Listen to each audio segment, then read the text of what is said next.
At dinner, my daughter-in-law said, "Your voice is annoying. Go eat in your room." I obeyed, and that was the moment I realized how little I meant to them. I walked quietly to my room, holding back the tears that had started to well up. It wasn't the first time I had been made to feel invisible, but tonight felt different. It felt final. The words lingered in my mind as I closed the door behind me. How had it come to this? When did I become such a burden to my own family? I set my plate on the small table by the window and stared out at the darkening sky. I could hear the laughter and chatter from the kitchen below, but it felt like a world away.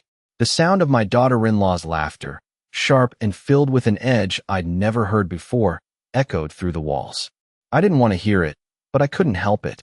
I had lived in this house for 35 years, raising my son, watching him grow, and I had always believed we were close, that we shared something deeper than the occasional disagreement. But tonight, as I sat alone in my room, I felt the weight of the years of silent neglect pressing down on me. Was it always this way? Had I been too blind to see how things were changing? The years had slipped by one, unnoticed, until suddenly I found myself in this cold, unfamiliar space. I thought about my husband, who had passed away a few months ago, and how we used to sit at the dinner table together, laughing, talking about our day. He would have never let this happen. He would have never let her speak to me like that. I could almost hear his voice, calm and steady, telling me that everything would be all right, but now he was gone. And all I had left were the echoes of his absence and the bitter sting of reality. I stood up and walked to the small mirror in the corner of the room. My reflection seemed foreign to me. The woman staring back at me was not the vibrant, strong mother I used to be, but someone worn down by years of quiet sacrifice, someone who had lost herself in the process of giving everything to her family. I ran my fingers over the lines on my face, the years of experience etched in every wrinkle. It had been hard, but I never imagined I would end up like this, ignored, dismissed, and forgotten. Was it too late to change things? Or had I already lost my place in their lives for good?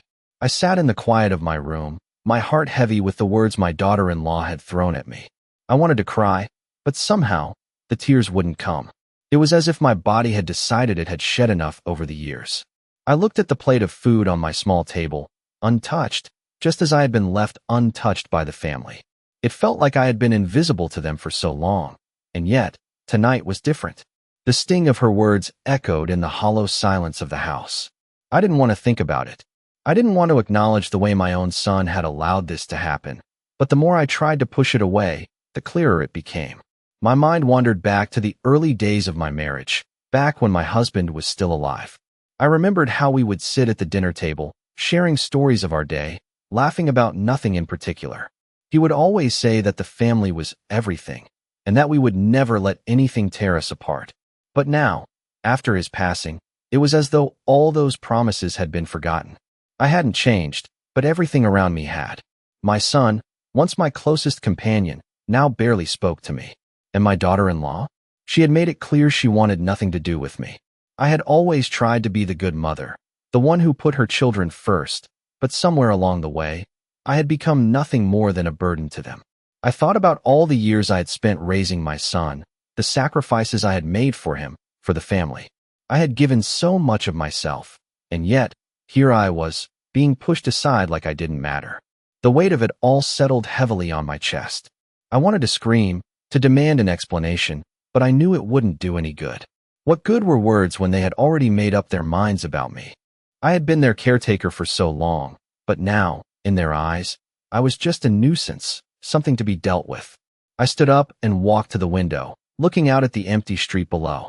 The world seemed so distant, so far away. I thought about the years I had left and what I would do with them. I could stay here, in this house, but it didn't feel like home anymore. It was just a place where I was tolerated, not loved. I had given everything to this family, and now, it felt like I had nothing left to give. I sighed and sat back down at the table, staring at the untouched food in front of me. I didn't feel hungry. I didn't feel much of anything anymore.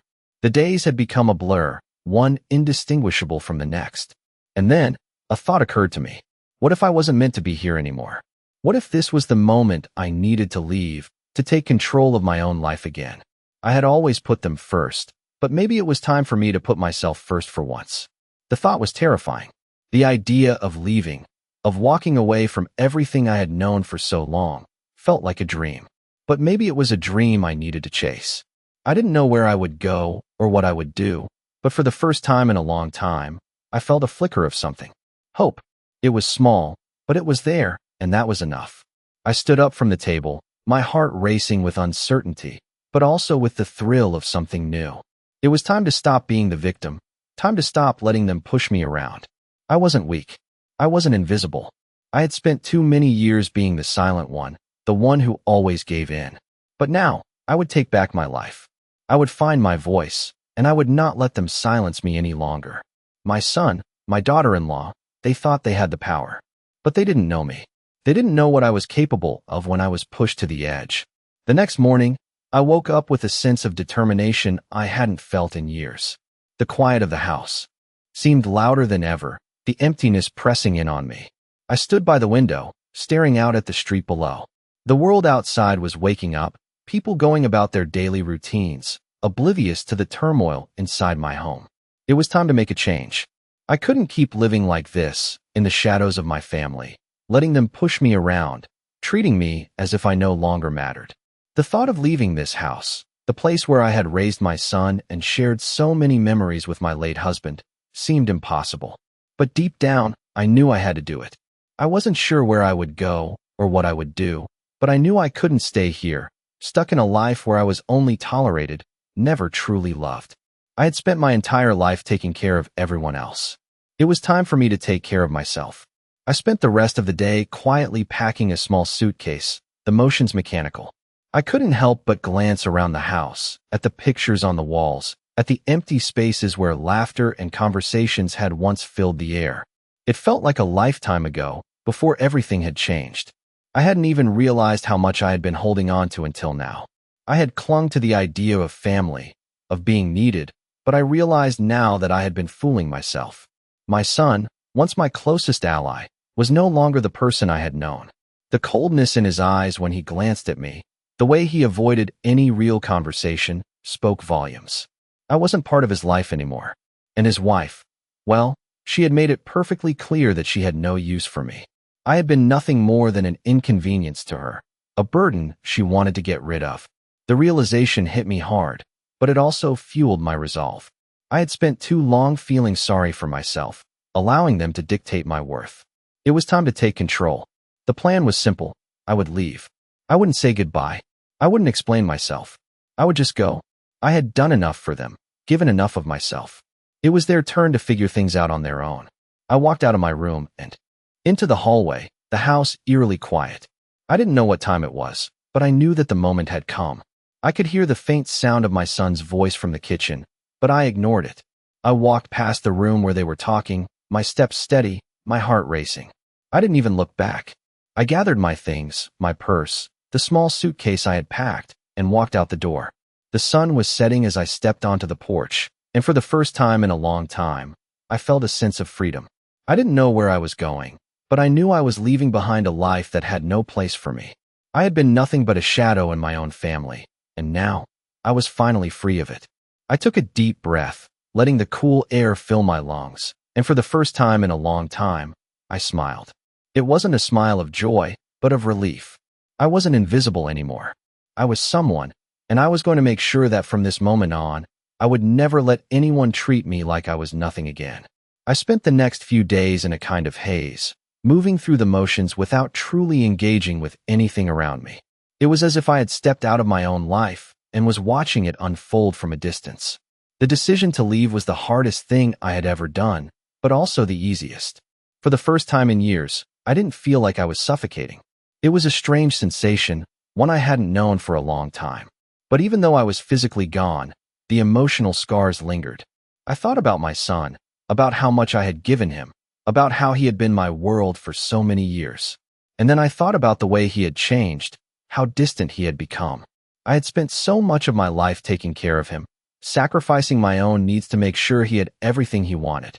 But in the end, it wasn't enough. I had become an afterthought. The thought of him, of what I had once believed was an unbreakable bond, twisted something deep inside me. I had given up my life for him, and now, it seemed like it hadn't mattered at all. I sat on the small bench outside the shelter where I had ended up. It wasn't much, but it was mine. The people around me didn't ask questions. They didn't know who I was, and I didn't need them to. They were all just passing through like I was. I didn't have to be anyone here. I didn't have to be the mother, the wife, the person they all expected me to be. I was just a woman who was trying to figure out what came next. But it was hard, harder than I expected. There were moments when I would wake up in the middle of the night, my heart pounding, the weight of everything crashing down on me. I thought about going back, about returning to the house, to the family, to the life I had known. But then I remembered the look in my son's eyes, the way he had dismissed me without a second thought. I remembered the way his wife had spoken to me, as though I was nothing. And I realized that no matter how hard it got, I couldn't go back to that. I couldn't go back to a life where I was invisible. The days passed slowly, each one blending into the next. I spent most of my time reading, trying to distract myself from the thoughts that constantly tugged at me. But I also started to think about what I wanted, what I needed. I hadn't had time to think about that for years. I had always put everyone else first, always been the one to make sacrifices. But now, I had to ask myself, what did I want for the rest of my life? I couldn't keep living for them. I couldn't keep letting them define my worth. It was time to start over, to rebuild. But rebuilding wasn't easy. The first step was finding a job. I wasn't sure what I could do, but I had to try. I started looking through job listings, applying to anything I thought I might be able to handle. It wasn't glamorous work, but it was work. And it gave me a sense of purpose, something I hadn't felt in a long time. I wasn't just sitting around, waiting for my life to happen. I was making it happen. It wasn't much, but it was a start. And for the first time in a long time, I felt something resembling hope. It was small, barely noticeable, but it was there. And maybe that was all I needed. Hope was a strange thing. It wasn't something you could hold on to, not really. But it was something you could feel deep inside, when everything else felt like it was falling apart. I wasn't sure where this journey would take me, or what the future held, but for the first time in a long time, I wasn't afraid of it. I was ready to face whatever came next. Because I knew one thing for sure. I was not going to let them define me anymore. I sat in the small coffee shop, the sound of chatter and the clinking of mugs surrounding me, but all I could focus on was the feeling of my hands trembling slightly as I stirred my coffee. It had been weeks since I left, and while the weight of the decision had initially been crushing, now it felt strangely freeing. But freedom didn't come without its own struggles. I was still learning to navigate this new life, still trying to find a place for myself. My thoughts kept drifting back to my son and daughter-in-law. The house I had left behind seemed so far away now, a distant memory. But the reality was, I had left a family that no longer cared about me.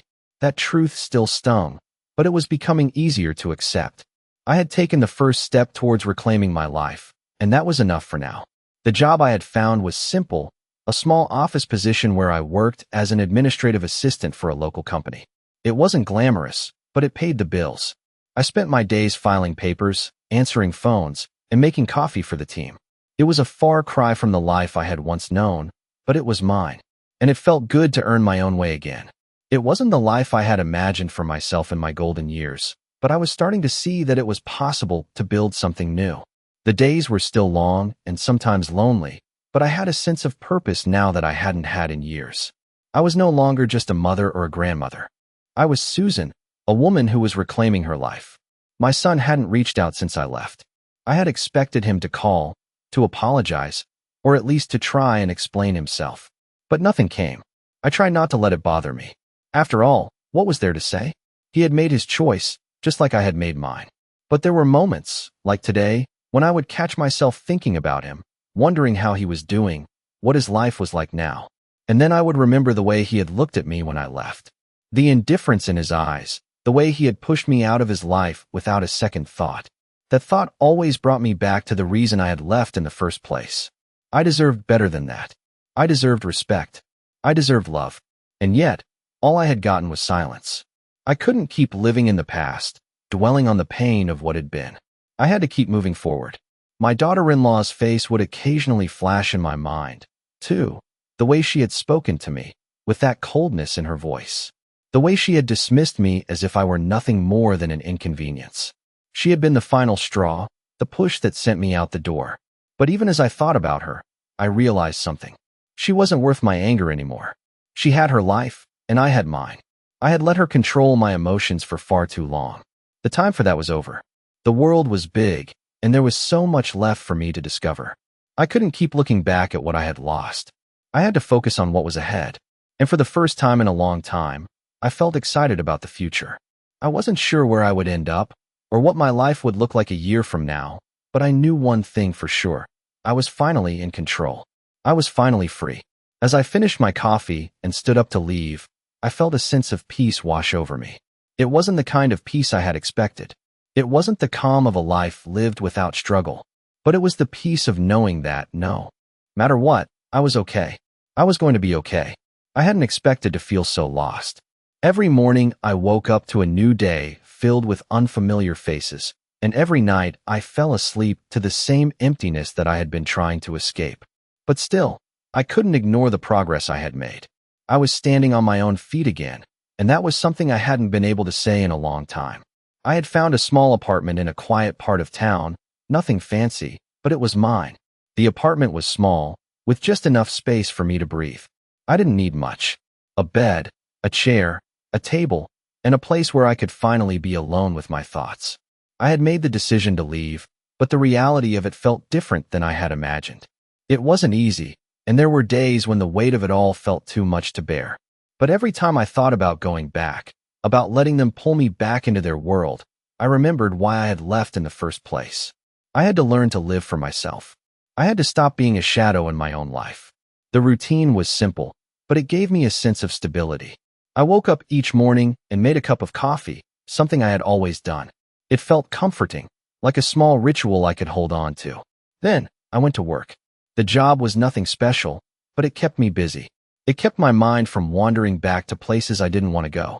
There were moments when I missed my old life, when I wished I could turn back time and undo all the hurt. But then I remembered the way they had treated me, the way they had discarded me like I didn't matter. That thought always brought me back to the reason I had left. I wasn't going to let myself be treated that way anymore. I had spent so many years sacrificing for them, giving everything I had, and in return, I had been left with nothing but empty promises. I had to find a way to forgive myself for the years I had wasted.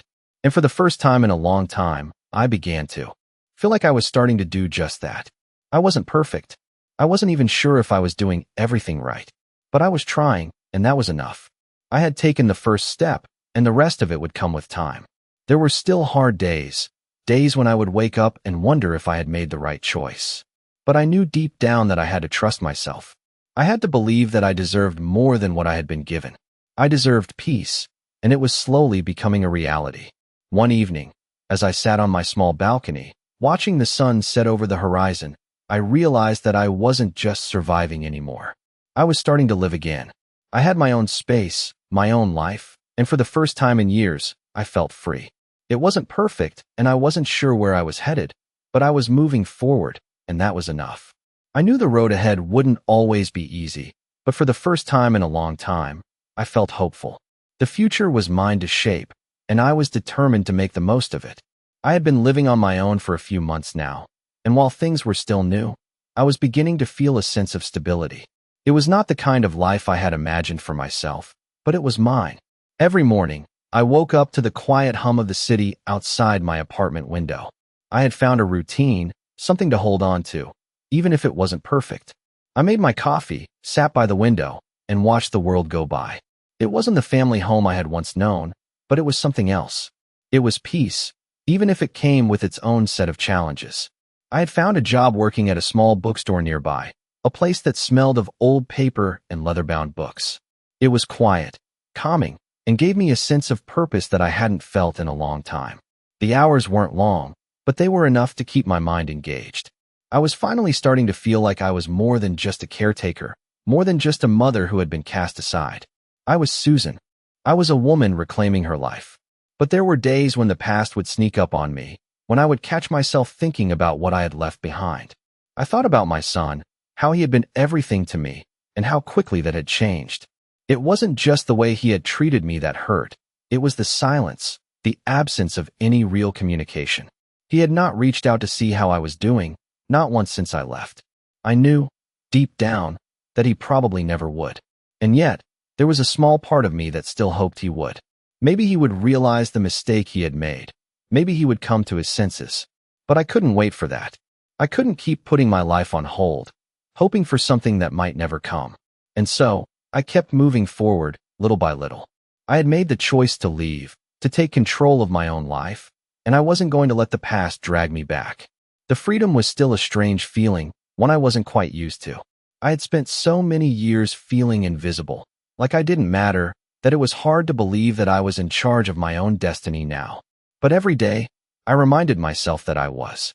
One day, as I was sorting through some old books at the store, I came across a picture frame hidden among the stacks. It was a photo of my son and me, taken years ago during a family vacation. We were smiling, both of us looking so happy, so carefree. It was hard to believe that the same person in that picture was now the one who had pushed me away. I stood there for a moment, staring at the photo. There was no anger in me, just a deep sadness. But it wasn't the kind of sadness that would keep me stuck. It was a quiet, accepting kind of sadness. I put the photo down gently, tucking it back in its place, and walked back to the counter. I had learned something important that day. I had learned that I couldn't keep holding on to what was no longer mine. I had to let go. The next day, I sat down at my small kitchen table and took out a piece of paper.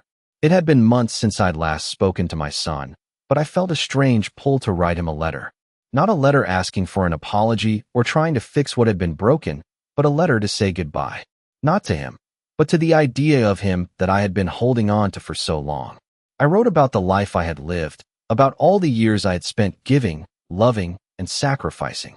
I wrote about the pain of feeling invisible, of being pushed aside, and of finally realizing that I didn't need his approval to feel worthy. I wrote about the new life I was building for myself, the one that I was learning to love. It was not perfect, but it was mine. When I finished the letter, I folded it carefully and put it in an envelope. I wasn't sure if I would ever send it, or if I even needed to.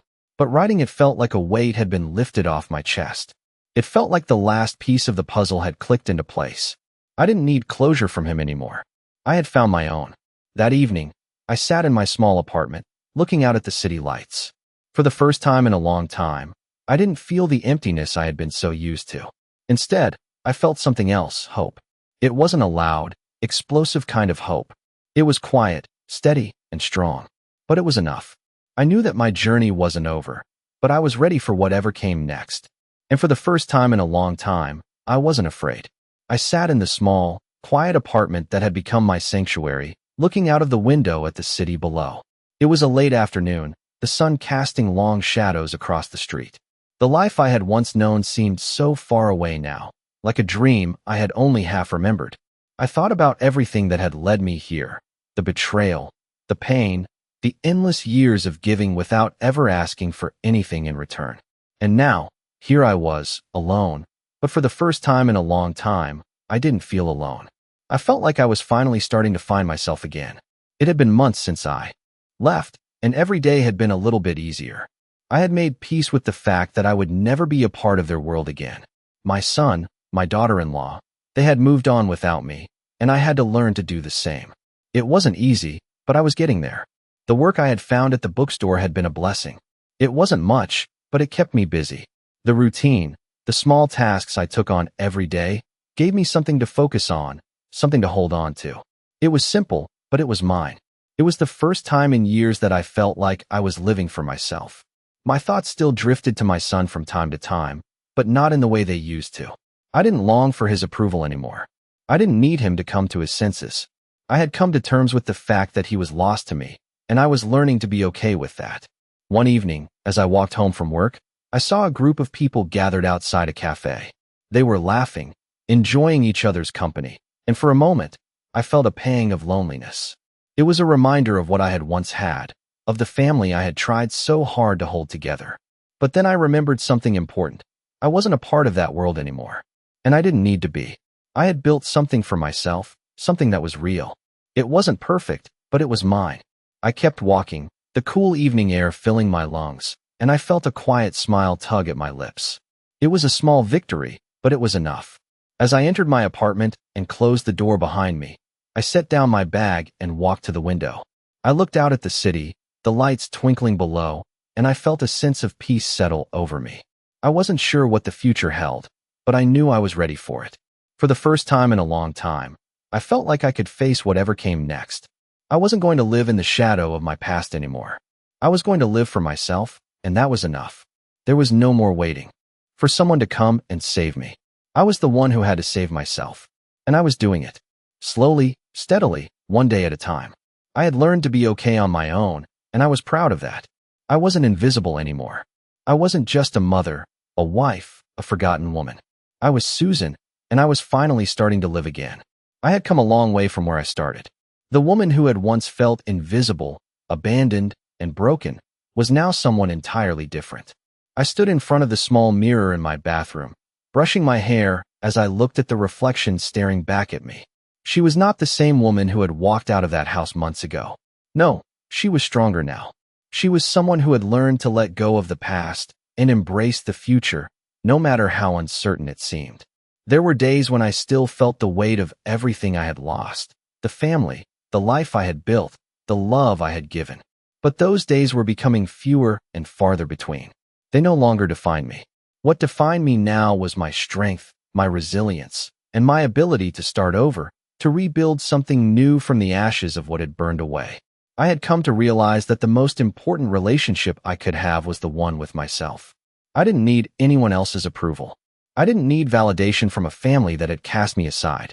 What I needed was to be at peace with who I was, to know that I was enough just as I was. And for the first time in a long time, I truly believed that.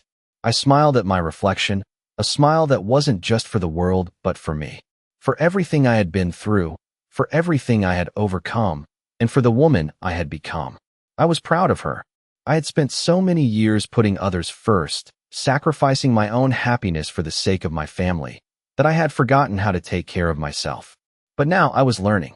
I was learning to set boundaries, to say no, to put my own needs above the expectations of others. And it felt good. I had started making plans, things I never thought I would do at my age. I was going to take that painting class I had always dreamed of. I was going to travel, even if it was just to a nearby city for a weekend getaway. I was going to live. For the first time in years, I felt like I had options, like my life was still full of possibilities. And with each passing day, I was embracing those possibilities. The pain of the past no longer haunted me the way it once did. I had made peace with it. I had accepted it as part of my journey. It didn't define me anymore. The phone hadn't rung. My son hadn't called. My daughter-in-law hadn't sent any messages. But none of that mattered anymore. I didn't need them to complete me. I was complete on my own. As I sat down in the cozy chair by the window that evening, looking out at the stars above the city, I realized how far I had come. I had taken control of my life, and I had made it my own. I wasn't just surviving anymore. I was living. And I was ready for whatever came next.